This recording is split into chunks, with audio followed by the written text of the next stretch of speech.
అలర చంచలమైన ఆత్మనందుండ నీ అలవాటు చేసే నీ ఉయ్యాల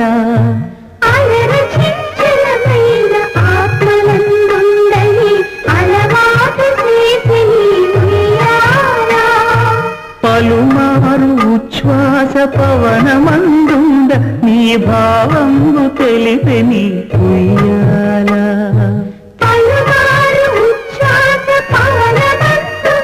నీ భావంగు తెలిపే నీ